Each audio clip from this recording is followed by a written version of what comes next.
This episode of Speak Now, Hold Your Peace is brought to you in part by Green Sister Botanicals, plant-based hair and body care. Visit Green Sister.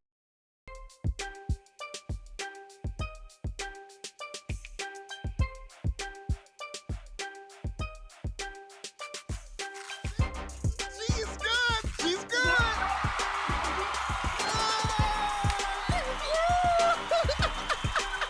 Anytime there's a shooting, people are saying, we need more gun control law. That's just human nature.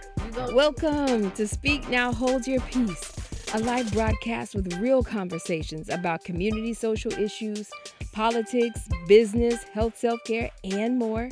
We broadcast live on the Speak Now, Hold Your Peace Facebook group and the Speak Now, Hold Your Peace YouTube channel. And now, here's your host, Saywuddafeel Dre.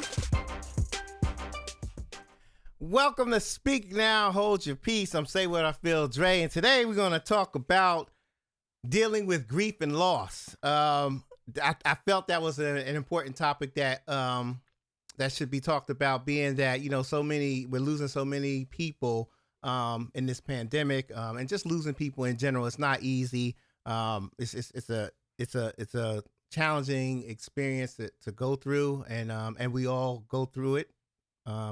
Or will go through it if you haven't. So I wanted to talk about this subject, and I have a special guest. And usually when the countdown's over, you'll see our guests, like it's me, Nelly, and then the guests all on the same page.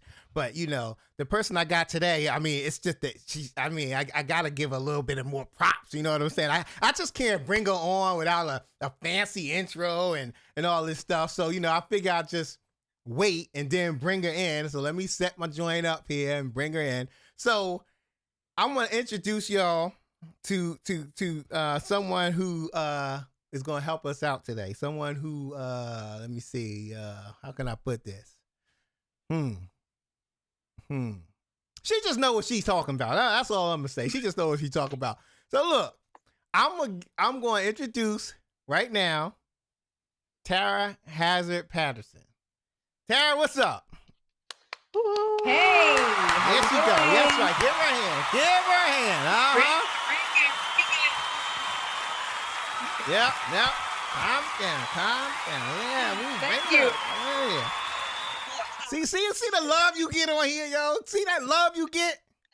Let me turn my volume up a little bit. Yes, I appreciate it. Yeah. I got to show you some love. How you doing today? I am doing well. Good. Now that's good to hear. So I want to thank you for coming on. First and foremost, I want to thank you for coming on, and I just want to get right into it. I want to talk about grief and loss, and I know you have some knowledge on that. So I want to get to the first question. What is grief counseling? Grief counseling means that, well, first, when we talk about grief and loss, this is the first thing. When we talk about let me tell you a little bit about my experience. I'm actually a licensed professional counselor. So that means that I am licensed to practice in the state of Virginia. So I've taken tests, I've gone to school for this, I have a master's degree. But when we talk about grief and loss, oftentimes we associate grief and loss with a casket. You can experience grief and loss without a casket.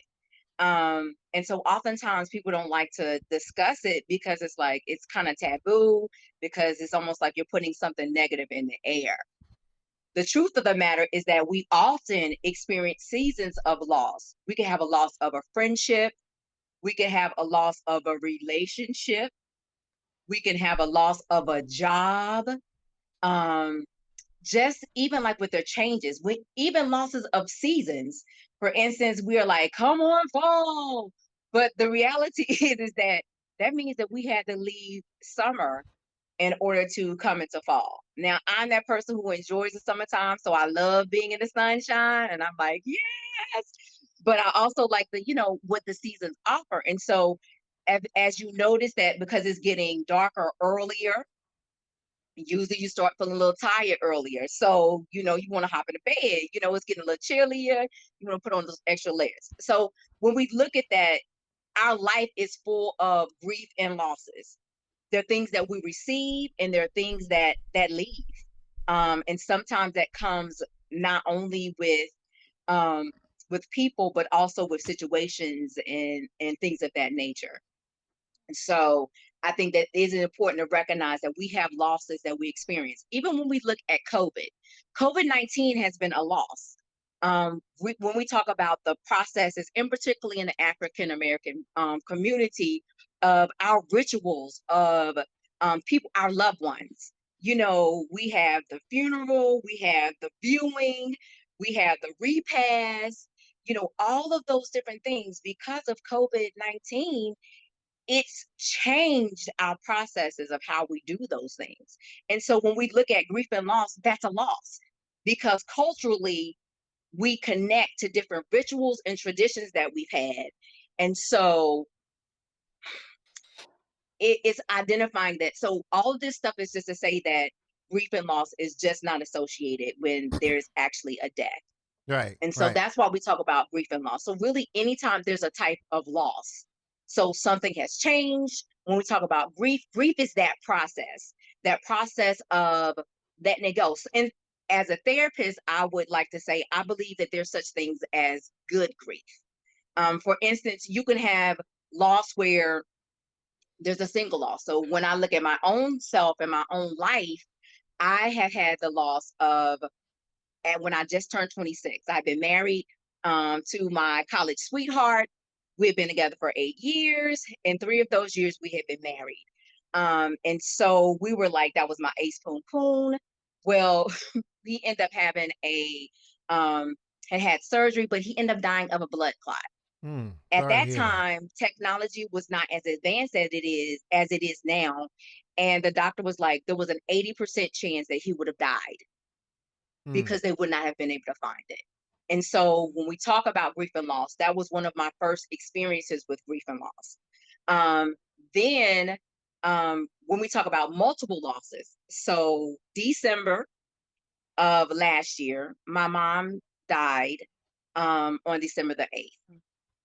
And so with that, she ended up dying of COVID. Well, one thing that happened with that process was, we found out that she was diagnosed with COVID. And so my hope was that she would not die by herself with someone that was a stranger.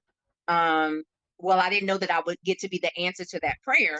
And I happened to be at the office. I work at a local place that's behind a hospital. So I was able to walk and, usually when there's a crisis situation, they'll tell you they've got a little bit of time or they have some time. Well, when I met with a nurse, she said, your mom has moments. And I was honored to be a part of that. And with that happening, I was able to talk to my sisters. So my mom got to talk to all of us before she left her earthly vessel. And with that, I wasn't, because she had COVID and because I was with her and I didn't have full protective gear, because it was my mom. I'm gonna touch her because she's my yeah, mama. She took yeah, care of me. So, absolutely. I had to go through the whole quarantine and all that stuff. So I didn't get to participate in my mom's ceremony. And Mm, so when we look at so I lost my mom and I lost the rituals to even be able to participate in a loss that's like that. wow. Then 6 months later, less than 6 months later, 2 days shy of that, on June the 6th, which happens to be my wedding anniversary and my brother's birthday, my sister left her earthly body. And, Mm, you know, and so that was another event. So when we look at it, those were two losses that happened. They were unplanned. Um, and my sister died at 57, very young, nurse practitioner. She was my sister, but she was my best friend. mhm, And so I tell you those stories so that you can know that, okay, even professionals deal with grief and loss. The great part is that I am a therapist, but I also have a therapist. Yes, there's a yeah, professional that I go see on a very regular basis. I really like her. mm, And so when you choose to have someone that you are literally is doing emotional surgery with you, it's important that you like that person Oh and yeah. that you trust them. Right. Absolutely. I've had other therapists, but this therapist just matches with what I need and what I desire. And so she holds me accountable. And when I go for therapy, I'm not trying to be a therapist, seeing what another therapist is doing. I'm going for help because I Right. need somebody to help me. So, and I say that because when we look at therapy and grief and loss, the reality is that you paying somebody to keep your secrets. Mm. There's a such thing called confidentiality. Now, those you're able to break that if you're planning on killing somebody else or killing yourself. Well, with my therapist, the truth of the matter is that I'm not planning on doing that. But I love Mm. the fact that I can say whatever I want to say, and she can't tell nobody. Right. What Right. better thing? Is there a stigma that's identified with that? Possibly. But in all honesty, we all need help. Right. And the Right. person that needs the most help is the one who's not asking for the help. At your Mm. jobs, you might have EAP. Some people like to go to the minister. Mm. Some people do the girlfriend therapy, those things. But when we look at it, is that you have to own your process and whatever it Mm. takes. Right. So Right. Yeah. that being said, in reference to grief and loss, you have, like, for instance, I had the individual loss of my husband, and Mm. then, which has been 20 years ago. And so now I'm dealing with the loss of my mother and my sister. And so we call those multiple losses. But Mm. guess what? Also, I'm dealing with the loss of my husband Right. because when he died, well, prior to him dying, I was with him when his mama died Wow. and some other family Wow. members died. So I was Mm. able to be supportive of him. And so I experienced some anger of like, dude, you were supposed to be here in Right. order to help Right. me during this phase and this process. Cause like, yo, I helped you. Yo, who gonna help me? Right. And so recognizing, so even though it's been 20 years, I have pictures of him up. He was an artist, so I have some of his artwork up. I have Mm. some of our wedding pictures up. It's not a shrine, so don't be mistaken. No. No. But when we Okay. look at that whole grieving process, like today, an example would be I have on my wedding band, but I wear it as a thumb ring. Okay, Mm. let me see. I am struggling to find the right. Okay, there we go. So it's right there. But those are times when I want him to be with me, and he's not physically with me, but he lives in my heart. Yep. um Today I have like a ring from my sister. We have angel wings that we had, that all of us got when my mother died. Mm. So it's about your process, how you make it significant and unique for you. Right. So I've done a lot of Right. talking. No, I mean, Hopefully I have answered some of the stuff that you asked. yeah. I mean, it's you know what, Tara, it's good information, and and when you were talking, it was just like so many things were similar to what I probably, some of the things I went through, probably some of the things Nelly went through, um, especially with the thumb ring on your hand when you want him to be with you. You know, I used to have we used to have these big cookouts, right? And Hmm. my mom, she's deceased. So we and my brother, so we and my nephew, so we would have the cookout. You know, it's outside, but we have a table set up with her picture, my brother's picture, my nephew's picture, and it felt like it was my way of having them there. You know, so I think it's I think it's kind of everybody's unique. I think dealing with and coping with with losses is like a social security number. It's people do it in so many different ways that sometimes no one way is not the same. So Yeah. you know what I'm saying? So and I was going to ask you, Nelly, like how do you yourself deal with coping with losses? Because even Nelly and I went to school together, so there's a lot of our Shaw University family that has gone on, and it's hit us hard, Yeah. and Yeah. we all need each other. The memories help, and but how do you deal with loss, whether it be a death or just the change of the weather or whatever it may be? Gosh, it's interesting. Um, Tara or Tara, I don't want to say it wrong. Tara, Tara. is it Hmm. Tara?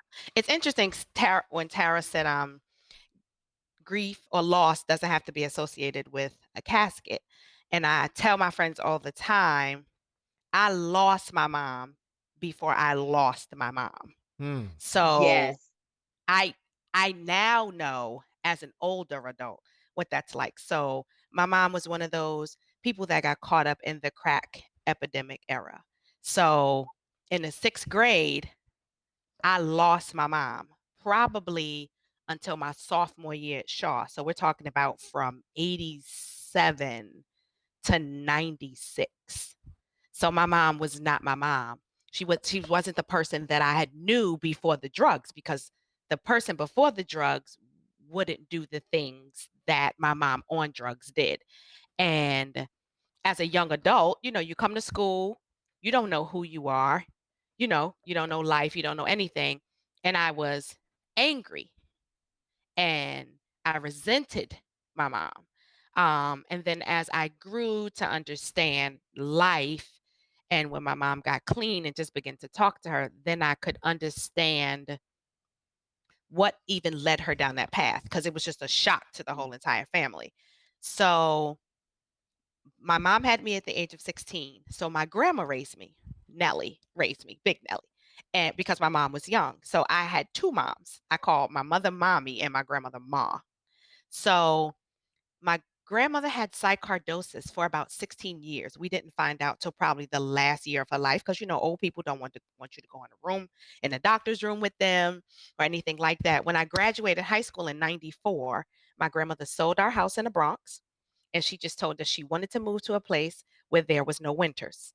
Unbeknownst to us, her doctor had advised her that her psychosis was progressing, and she needed a place where there was no cold air because it affects your lungs, because psychosis is a lung disease. So my grandmother passed in 2005. I spoke to her on a Monday. On Friday, she passed. She actually passed while I was on the turnpike going to my aunt's house. I cried once. In my mind, at that age, I think my grandma's been dead 21 years. So at that age, I thought grief was you go to the funeral, you cry, you go to the repast, you cry for a week or two, and then you're done. I went into a deep depression. I got skinny. I didn't send my daughter to school for 2 weeks. And when the truancy officers came and knocked on my door, I got back up. I took my daughter to school. 2 weeks before my grandmother died, a girl I befriended when I first moved to Maryland had cancer 6 months to the day. She died. She died 2 weeks before my grandmother. The week after my Mm. grandmother died, my job laid me off. So after we bury my grandma, I come back home and I think I cry, I go through this, and I'm done. I don't think I grieved. And then I think for 6 years I wasn't a good human, because in my Mm. mind I thought, how long am I supposed to do this? I would go to a grocery store and I would see a lady, she would have a scarf around her head, and I would cry in a grocery store, and I would be like, "Oh my gosh, this is so people are going to think I'm crazy." And although my grandmother retired, when she moved to Arizona, she became a lunch lady. And when I went to go put money on my daughter's lunch account at school, I saw a lunch lady and I'm giving the lady the money and I'm crying. And I'm like, what the heck is wrong with me? So I believed in God. My grandmother passed. And then my mom was missing. So, like, my mom didn't come to my grandmother's funeral. To this day, my mom is still missing. I actually was triggered 3 weeks ago. I don't know if you saw the post, Dre. I put up a post saying all of these missing persons is triggering me Hmm. because of the lack of exposure Black people get when they go missing. But Gabby Petito goes missing, and the world is looking for her. Yep. And I remember when I went and filed the police report for my mom, because I was the last person with my mom. We went grocery shopping together, and her last words to me were, "Call me when you get off work so I could fry your pork chop so it could be real ready when you get home." And it's been Mm. 21 years. This Mm. November, it'll be 21 years. So I was triggered. For 7 years, I didn't deal with the death of my grandmother. I didn't grieve. I didn't mourn. There was no remembrance. It was just like my grandmother was Jesus' best friend. She went on to be with Jesus. She would want me to raise my kid, and I have to do this. And the brain is a tricky place. So with my mom, because I had gotten accustomed at times to her binging when she would be on drugs, my mind says sometimes, your mom is just out there. She'll be back. Mm. In 2011, I have a good group of Shaw U girlfriends. I was like not a good person. I was mean, I was rude, I was obnoxious, and we stopped speaking for 6 months. And my now husband and I were dating at the time, and I was just sending everybody through pure hell. I wasn't like a good citizen. So I worked for a hospital, and one of the workers said, try EAP, go to EAP.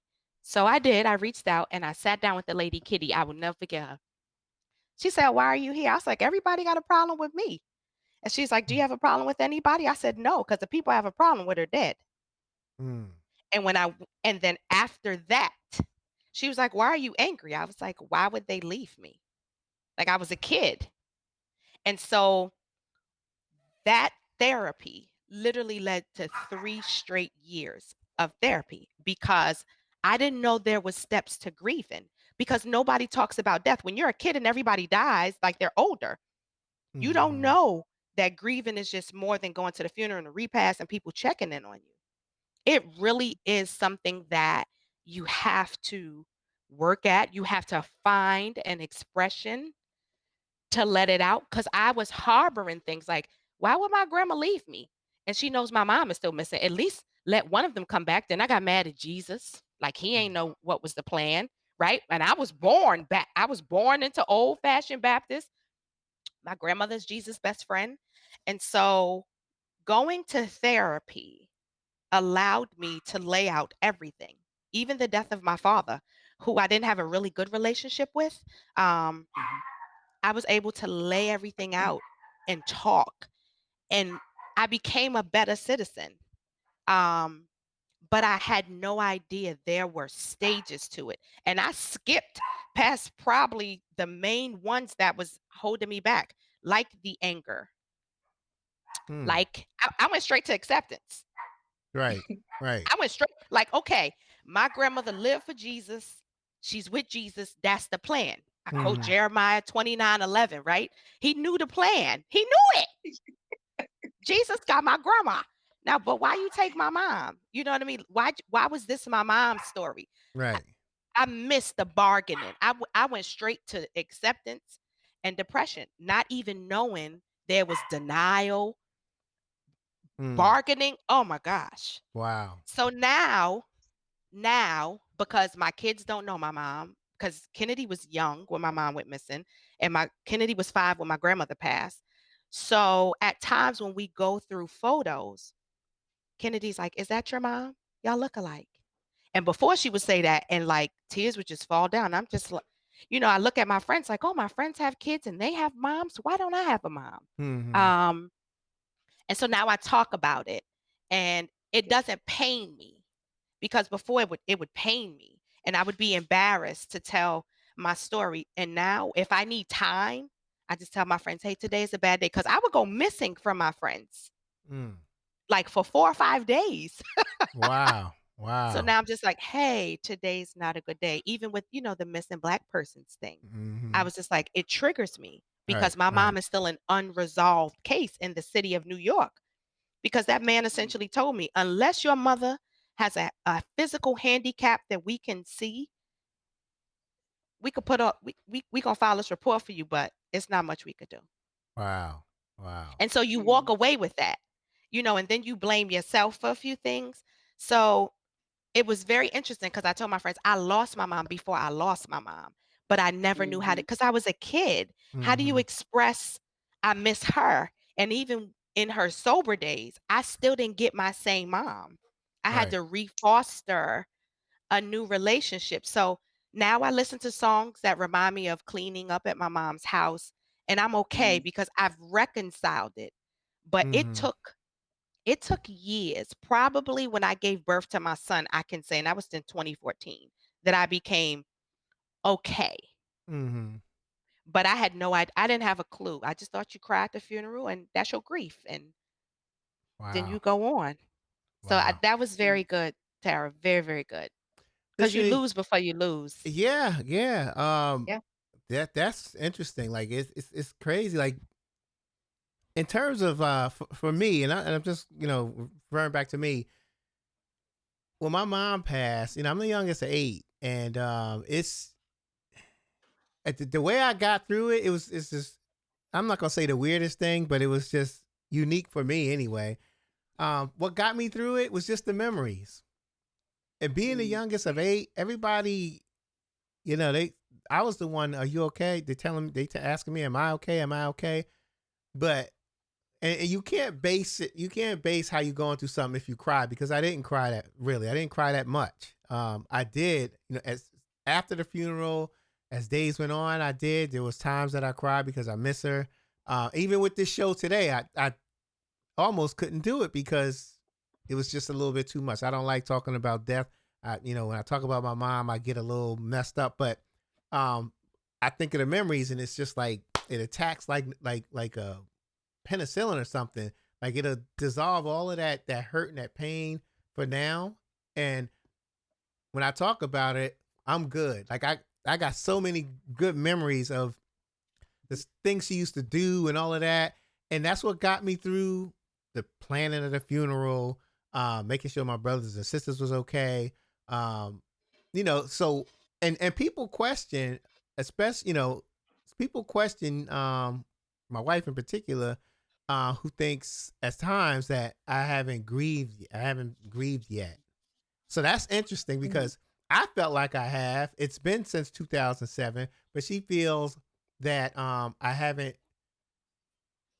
grieved yet for my mom. So I don't know. Tara, what do you think of that? Have you ever heard of that? Well, you know what? This is what I'm going to say. I would have to say that it has its phases. I think it's important, and it has its cycles and its seasons. Like for instance, when we look at the grieving process, is that it's a process. If you plant tomato seeds, you're going to get tomatoes. Right. But sometimes you could have tomatoes that become dormant, and it takes a major situation to shock it, and then those tomato seeds start growing.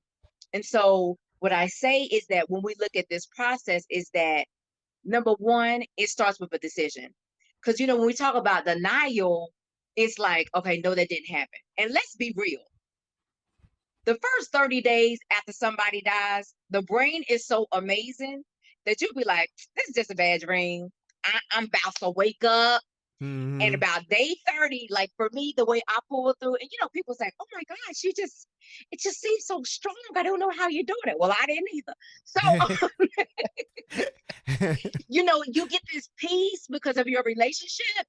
Um, but when we look at that process, is that the brain is an amazing thing of where them first 30 days, you are like in shock. And the thought is like, this is just a bad dream. It's a nightmare, and I'm about to wake up from it. Nope, that's not what happens.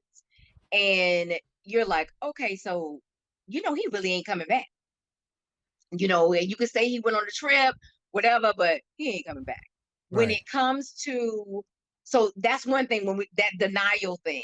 Mm-hmm. So it doesn't always look like, and you definitely know that it's real, but in the back of your head, because it is so overwhelming. It's like a tsunami if you Mhm. deal with it all at one time. Mhm. And Right. so, and I feel like I grieved one way when I was in my 20s, but now in my 40s, I really feel like I'm at a place of where I'm at good grief.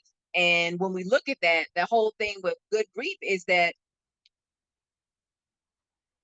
with time, you learn to tolerate things. People say it's going to get better, but that getting better is a choice. Mm-hmm. For instance, you say my favorite verse, Jeremiah 29:11, in reference to God knowing the plans that He has for me. Well, when I was in graduate school, I took a death and dying class. In that class, I had to do my obituary. I Oh, didn't. My husband did. So, wow. he helped me through that process. So a lot of conversations that young married couples wouldn't have, that class forced us to have those conversations. Like, what would you Mm. do if I died? Well, I know you can't replace me, but I want you to be happy even though we're not together. Right.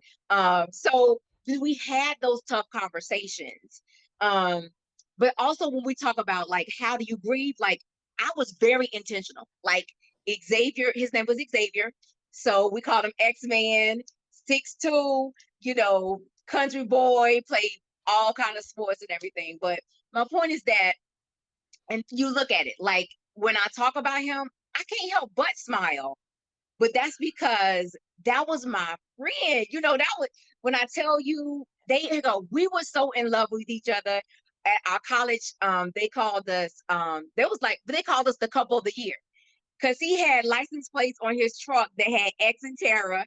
And then if you Oh, switch it up, it said Tara and X. So you knew we were Oh, together. wow. But my Okay. point is that, and I say that from a place of that's why I can grin like Kool-Aid Kid, because I still miss my best friend to this day, but I'm able to deal with it. And I look at the things that I gain from that. And so when we talk about being intentional and making a decision, there were things that we were taught when we were growing up, like, some families go to the cemetery, things of that nature. Our family, we really did not do that. Some of them did, but in my household and my core family, we didn't really go to the cemetery. We was not, we buried them, we could pass by them, but we weren't going to lay down no flowers, none of that stuff. Mhm. So with Xavier, like for his birthday, oh, we had a birthday celebration. It was a birthday cake. We went out to like either my favorite restaurant, but we celebrated. And Mhm. so, a lot of times when we think about grief and loss, we think about it being a painful thing, but it starts with a decision. It didn't mean that I did not have times where I didn't hurt or where I wasn't in pain. And with grief is that if you fail to deal with it, oh, it's gonna find you. oh I yes. promise you, it's gonna find you. And when it finds you, it It's ain't gonna do the always rope a nice dope. because Nope. you know. And then identifying triggers, like for me, okay, so we used to, of course, we've been in college and everything, so we have cookouts. His birthday was in May, so Al Green, that songs, just different things like that are like good cookouts and just having fun and dancing. You know, even to like sports, like we would watch all the sports together. Mhm. And then I stopped doing it. Why? Because it hurt too much to do it. Now I can watch the sports, but my thoughts are for a football game. That first half they trying to warm up, and the second half was when we get down to business. So, but hey, that's my opinion. But and I give you those examples of how we can make a choice. There are some people who say, I am going to be depressed, I'm going to be bereaved, I can't do this. Now, and I use the word bereaved. Bereaved is when grief and loss goes to a place of where you are kind of like at a halt. You're not doing anything. Sometimes it can look different. Like sometimes you can be like a functioning hurt person. Mhm. And Nelly, you gave a great example, which is like, Mhm. I wasn't kind to people. I don't know what's wrong with them. And then when you had that aha moment where Nelly had said that, well, the people that I got issues with, they dead. Mm. And so hurting people hurt people. Mhm. And I feel like that we grieve things in different processes. We Right. grieve things, if you were young when you had a loss. Like I remember my first loss was my grandfather. And I remember I was like either 10 or 12. Um, but my family, we were not the ones who went and stayed at everybody else's house. We ain't do that. But when my granddaddy died, we got to stay with my grandma for the summer. So it was me, my younger sister, and then my cousin Tina. And we spent the whole summer together. And so it was so cool because that was my first thought of grief, of that first experience. But it was fun because I got to spend time with my family, and we were there to be a support for grandma to make sure grandma was doing good. Mhm. Um, so all I say is that we get to make choices. So that's at a younger age. So then I am 26. I got my master's degree. I graduated in 2000. So Xavier died 2001. What? Um, so not only that, he died February the 9th, the week before Valentine's Day. Mm. Mm. Wow. So when I look at my process, I own it by saying, okay, February, my birthday is in January. He died in February. Valentine's Day is in February. You know, it's owning that process, but I come up with a plan. you Mhm. know, I'm going to do some fun stuff. Either I'm going to celebrate him. And in the beginning, it was birthday. We do birthday parties, we have celebrations. But then it became a point where, sometimes we hold our family responsible for helping us to heal. And our healing process is our responsibility. Right. Right. And, they would say back in the day, closed mouths don't get fed. Mm-hmm. You're right. And Yeah. for instance, like I own my grief and loss process. Like I tell my family, hey, check out for me, on this date. Or I will, it doesn't always have to be my family. Mm-hmm. Sometimes at my church, we have a grief and loss group. I contact the bereavement team, let them know, hey, can you send some prayers up on Mm-hmm. this day and this day? I need somebody to give me a call. Right. Right. Why? Because Right. those dates are significant to you. However, everybody else's world, it's not that they don't love you, Right. it's just that it's not a monument to them. Right. Right. And so it is imperative that we empower ourselves to pick up the phone, like, especially with the loss of my sister. I give an example because it's kind of sketch, but especially with the loss of my sister, I told my friends, I was like, I can't do this by myself. I need other people. So if you in my contact list and I call you and you don't answer, next contact, because Mm. I can't decide if you having a good day or a bad day. No. I Right. know that I'm having a Right. bad day and I Right. need somebody to come help a sister out. And so, I'm calling like it's a bad day. Even to a place of when I look at the level of loss, and in our culture, we're not about like, always taking time off and things. You gotta pick yourself up by the bootstraps and move forward. Mm. And this is where I am rather transparent and open, is that I actually applied for FMLA Mm. so that during this time, if there was a bad day, I do therapy all day long. Thank God I'm created to do it. I love it. This is my call. This is my gift to the earth. However, if I am not good, what am I going to look like trying to talk somebody off of the ledge? That's Right. right. Right. Because I might be like, let's jump together. So Yep. that's You why right. you have to make those choices to get that help. Yep. So back to the original question in reference to, I don't feel like it's a one and done. The Mm. same way we have our seasons when it comes to um any the seasons that we live in the state of Virginia, which sometimes is a little hectic because it might Yes. look like spring one day and summer. You might get Yeah. all four seasons in one day. Yep. Yep. But the Yep. reality is that you learn to grieve differently. Right. And the other part about it is that you're learning. What are you learning from that? And what is good about this? When I look at my place of where I'm at now, I really come from a place of gratitude. The Mm. first thing I'm going to say, people like, how your day going? It's going good. You know why? I am alive. Yep. And then I could go down a negative path and be like, because I know two people who ain't here. Mm. No. But what Right. I do say is that I'm alive. That means that I got a chance to do this. And when I look at my sister, my sister had a double lung transplant. She was a nurse practitioner. She never smoked a day in her life, but she had some like her lungs looked like that. She was an active smoking person. It was like her lungs were just like virtually dying. Mm. And so she was having difficulties breathing. But my point that I'm making is that the Margot that was ill is not the Margot that I miss. Mm-hmm. I miss my vibrant sister. When we talk about quality of life for my sister Margot, she would get on the edge of the bed and she would have to check how much oxygen she had Mm-hmm. before she could make the decision if she was going to get up and go to the bathroom. Wow. So when we talk about quality of life, now I would give anything to have healthy Margot, vibrant nurse practitioner, Mary Kay salesperson, natural encourager, anything to have her back. Right. And but the truth, the healthy Margot back. But the truth of the matter is that even when we look at it, we were blessed to have her for an extra year because had a double lung transplant during COVID. Right. And she died a week before she had received her lungs. Mm. Wow. And it was almost a whole year that she had that set of lungs.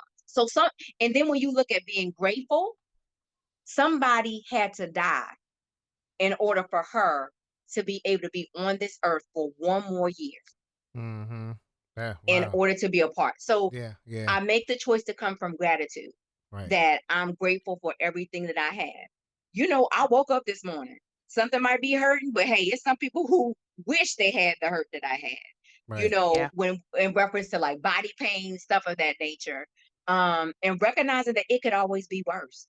We have Right. survived and are surviving a worldwide pandemic, Yeah. not just here in the United States, across the whole world. Yep. And sometimes we forget about that. And so the fact that we are here is an amazing miracle. Yeah. Yeah. And Definitely. so when we talk about that process, is learning, like when I look at just, being able to share my story, share what's going on. I choose to share the goodness. And, when I look at my mom's name is Ellen, her name means light. My sister's name is Margot, but it means pearl. Mm. And so when you look at these different situations, I choose to look at the goodness. And yes, I miss them on this earth, but I know that, like my sister, she had all these physical ailments and things of that nature. And with her being a nurse practitioner, she didn't have to guess what she was going through. She Mm. knew. She got to live the science part of it. So she wasn't guessing. But when I look at it, is that she was able to leave her earthly body and able to walk into her wholeness and her healing. And as a family, what we did, we had t-shirts that had pictures on it, and we had like, I believe in miracles, because she was a miracle. We called her Miracle Margot. And the reality is that she was here on this earth, but she was able to walk into that fulfillment of it. Mm-hmm. And there's one more thing I want to say, because I know I've been talking a whole No. lot, No. but Yeah. the other portion of that is when it comes to being angry and angry at our higher power. Mm-hmm. Mostly we as folks of color thinketh that, of course, I'm going to look King James Version, that it is wrong for us to be angry with the Lord. The Bible says, be angry and sin not. It Yep. does not say that you cannot be angry. Right. And I am that kid. The way I talk to you is how I talk to, is my relationship with the Lord. Mm. Like, the wonderful thing about my relationship with the Lord, I am his favorite, but guess what? You, and you, and you, and you are his favorite at the same time, and nobody feels like they are forsaken or like you forgot about me. Right. And Right. so the one thing, like, really, is there's this series called Dear God, and it's this like, a little comic strip of where the kids might be like, Lord, did you see that? And so they ask these little different questions that they ask of the Lord, and then they give like a little story of it. And that's how my relationship is. Like, Lord, I'm really upset right now. Like, I am hurting. Like, I'm mad that my husband cannot put his arms around me and tell me it's gonna be okay. To be able to have that conversation and to be real, that's important. You know, God create if you have the spiritual faith of the Christian faith, um, you know, God created us. He knows all the things that we think, all the things that we feel. And so I believe in being transparent. And sometimes when we look at grief and we fail to deal with it, our bodies will take on the grief. Mm. So you might get sick. You might, like, I remember when my husband died, I didn't do any therapy. I just quit. Like, I stayed with my family, and my sister who died, Margot, I stayed at her house. She had a king size bed. And so it was me and my dog. Now current dog is Georgie, but my dog during that time was Jackie. And my mom had a daycare in the home. And so I would hang out with the little people. My mom came and she gave me this little It was a doll, but it had like the little sights with it. Like it had like a little mirror, then a little noise section. And she was like, I want you to take care of her. And the deal that me and Margot made was she was working at the VA. She said, by the time I come home, I need you to have a bath and I need you to change your pajamas. That used to be my goal. That was my goal, to take a bath and change my pajamas. And so when I look at where I'm at now, but by the grace of God, and I journaled like every day, I would write to Xavier, I would write to God, and at the end of it, I would, and I still have those journals, probably for like at least 2 years straight. Every day would be, I miss Xavier. How am I going to do this? And even when I look at how I came through that whole process, when we talk about getting sick, I could have sworn I had like the flu and walking pneumonia at the same time.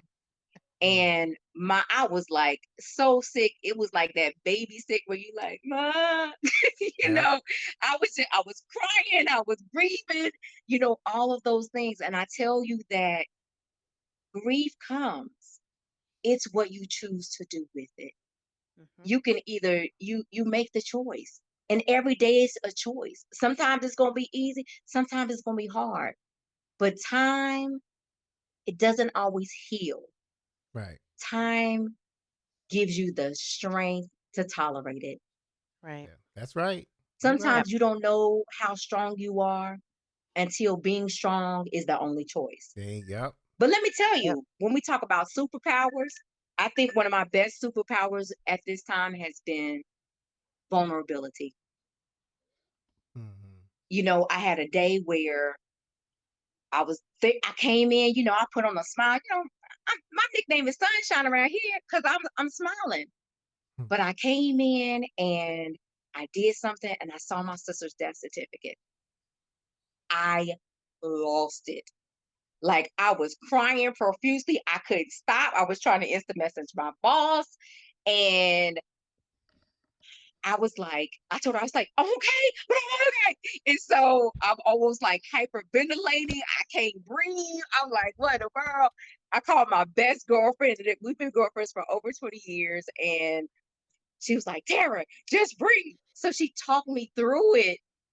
But what I tell you, even as a professional, sometimes it just wasn't a good day. So that day, this woman made the choice to, number one, I left work, got myself together so I could drive home. My boss know I got home. And then the next day, I did not come to work. I had a full day of self-care because I had to make sure that I was taken care of. Yeah. And then that Friday, I came in busy. So I tell you that to say that you got to be intentional. And sometimes, it was one of the best experience for me in reference to being vulnerable because I looked the part.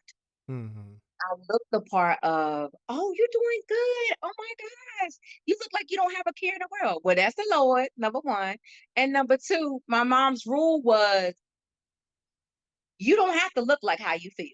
So the days when I looked like I was getting ready to hit the runway, those are probably some of my toughest days because I didn't have to look like what I felt like. And I made that choice to push through and to persevere. But now, if it's not a good day, excuse me, I'm not gonna be able to come in today. Right. Not because Yeah. you know why? Because I won't be my best me. Right. And as a mental health therapist, I can't afford to not be present. One choice, one decision can alter my reality. Yeah. And this is what I'm created to do. So I tell you that to say that, look, we all need help. We all got our processes, but we got to deal with our stuff. And sometimes we need other people to help us deal with our stuff. Right. Yeah.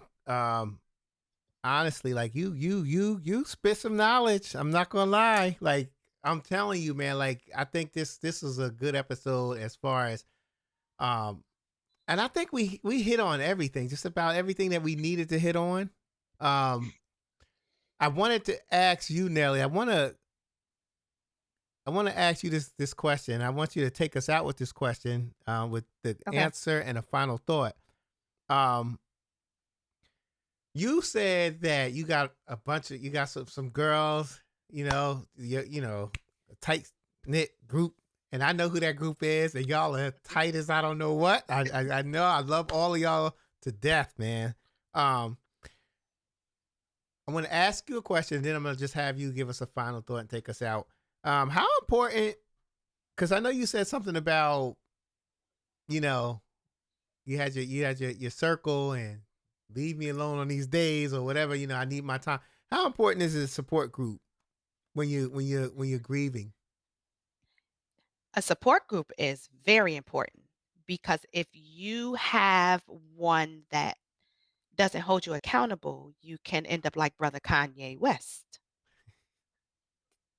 You wow.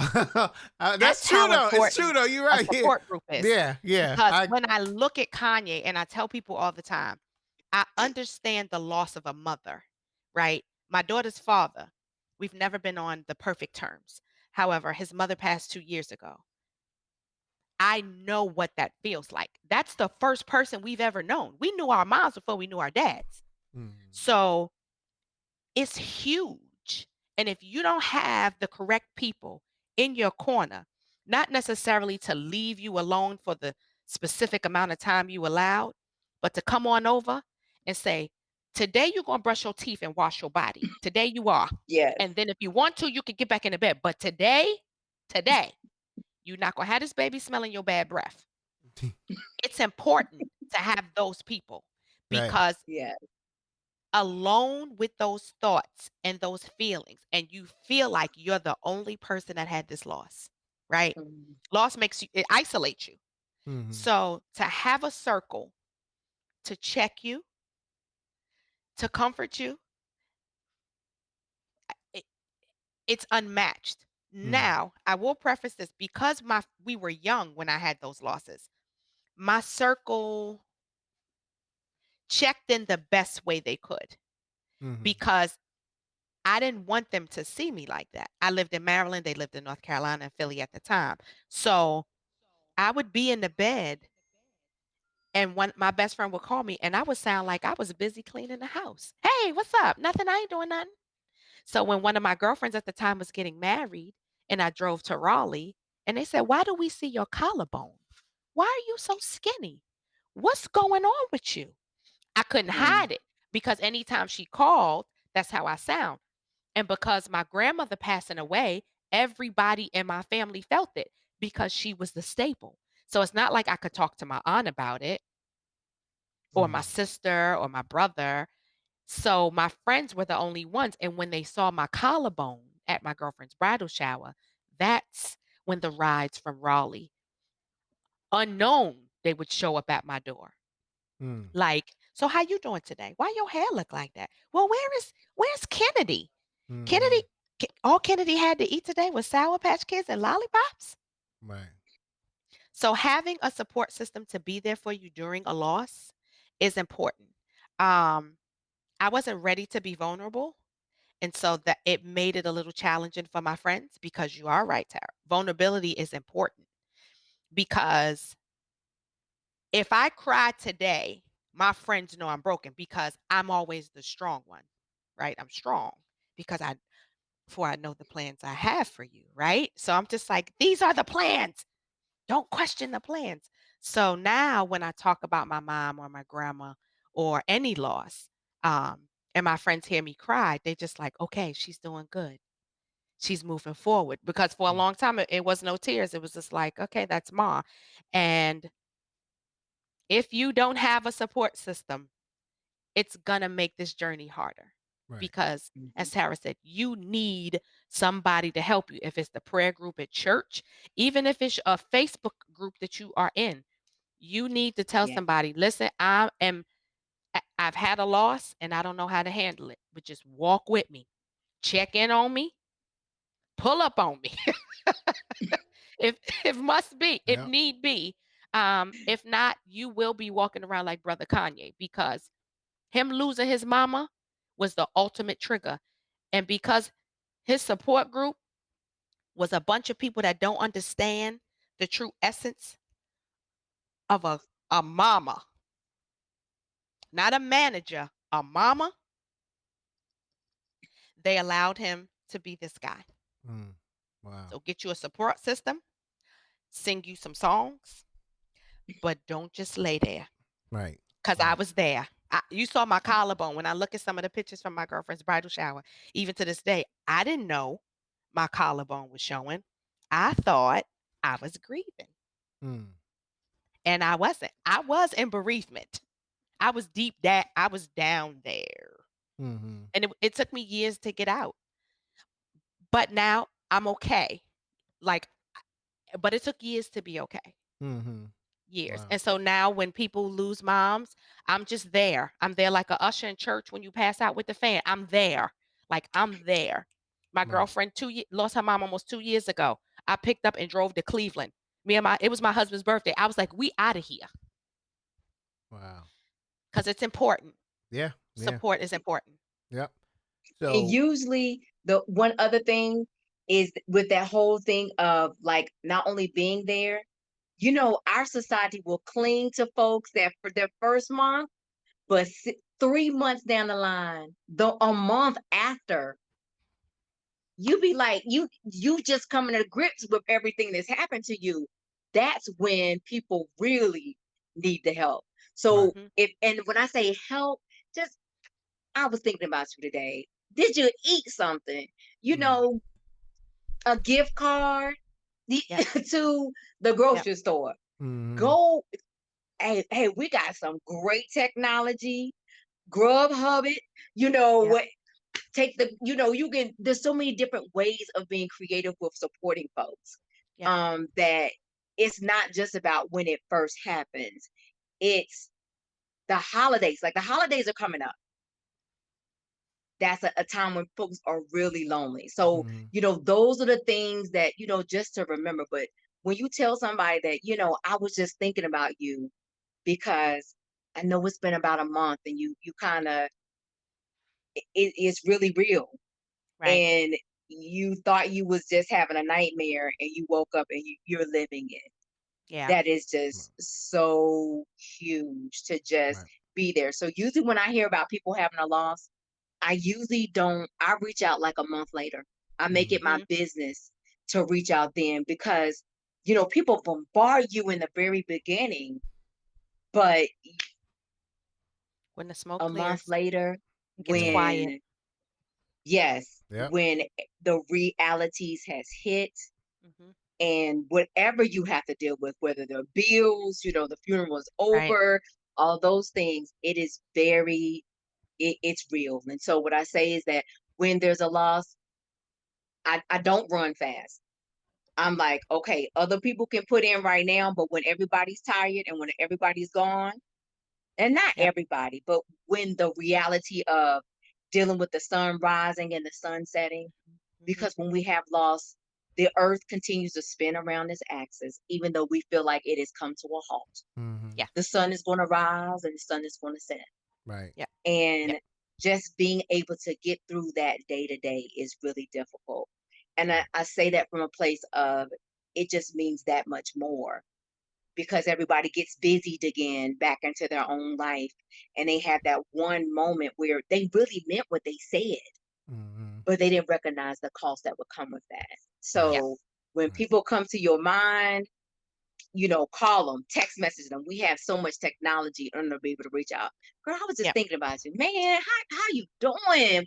What's going on? What do you need? Like for real, what do you need? Like you Right. need a sandwich? Did you brush your teeth today? Did you wash Mm-hmm. your whole body? At least the hot spots. Did the hot spots get Yeah. because self-care goes out the window. You ain't got no appetite, but guess what? You can drink a protein drink. You ain't got to eat it. You can drink it because your Right. body needs to be nourished. Right. Right. So, okay, but thank you. I'm sorry, Nelly, you hit some really good things. No, I just you felt know, like it was important yeah, it You're was to fine. make important. sure Tara, it was that important. Like, yeah, it was important. So don't Yeah. apologize for giving up this knowledge. Shoot, we Right. need it. This say what I feel. You know, if I want to go over a certain amount of time, God damn it, I'm going to do it. What the hell is all these people watching this show?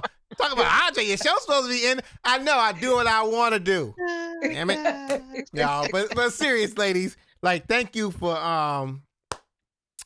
being on the show. Nelly, thank you for coming on, because You're welcome. I had some troubles, talking about this I type of know. stuff. So I know.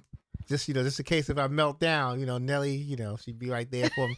But yeah, ladies, thank you. I'm gonna do a part 2 to the show next week. I think I got some people coming on talking about some of their losses. So if you ladies would like to come back on, let me know. But thank you for coming through.